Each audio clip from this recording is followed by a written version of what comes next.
But anyway, we're gonna bait Doppel. I had the ballerina dude, which I use in the Discord meme. It's for this joke is really. We're gonna have to edit this out. No, I'm kidding. Trump and Biden debate for the election. So if you know Doppel, he likes making bets on Polymarket, and I think it's time that we have this bet.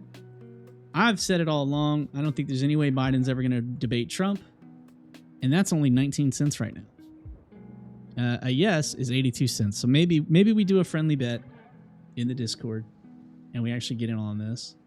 Let me see what this one. And anyway, another one, we're talking Doppel bait, and this is really my transition into some fun things as well as Tradfi, if you can't tell.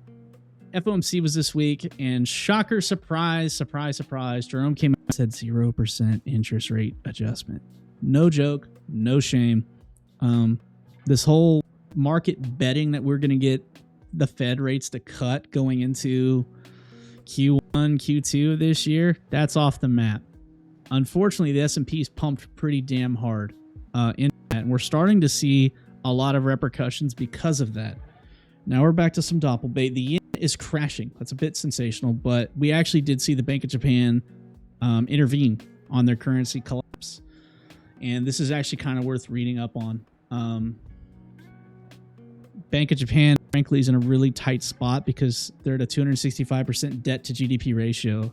So they need to increase, but they owe so much money. They have so much debt. To do that hurts them and makes their interest rates even further. But with that being said, also, our Fed, not the Bank of Japan, or I say our Fed, the United States Fed, they're going to slow the pace of the balance sheet runoff. So they're going to quit selling, slow down their offloading of their balance sheet, which is bullish. It's less pressure on the market.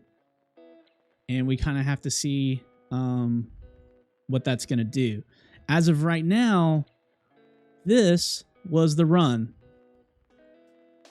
I don't like looking at this on 1 hour, but for this top, I need to. This was the channel that we ran, in my opinion, based on the fact that we thought rates were going to get cut, money printer go burr, and we didn't get it. And once people actually started believing Jerome that, hey, guys, I'm not cutting, I'm serious, we're not cutting, and we actually saw inflation start rearing its head and some stagflation numbers start kind of trickling in, the market kind of panicked. And we printed an all-time high based on hopes and prayers, and then it rolled off. And this is what I was covering in a few streams back, the art of channel walkers and how they break.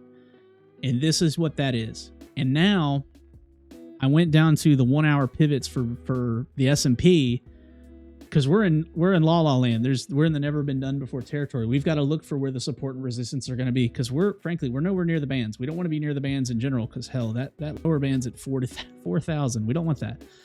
But lower time frames are going to give us some of the cheat sheets where we're going to see resistance. And you can see reactions here. Rejection, support, breakthrough, support, breakdown. And now we're starting to get back up. Albeit FOMC was crazy wild. And we see like this is erratic as can be for the S&P, frankly. But we're trying to save it. We actually dipped below briefly 5,000. So the S&P 5,000, we blipped down to 49.31, but we tweezer bottomed it, and we actually got an H1 runner bot bottom print, which is pretty rare on the S&P. And I don't think that's enough to fully bottom it, but it might. And we're rolling into over tax season. We're settling into interest rates, like knowing it's probably going to be towards the end of the year. The market's actually starting to price that in. We got to keep an eye on it regardless, because these type of channels are very dangerous. They can bleed for really, really bad. Now, we've got major support, and don't think I'm calling for the S&P 3000 here, but I don't like this. I want strong foundations. I want something to show that we've bottomed like really, really well. And frankly, we're not there yet.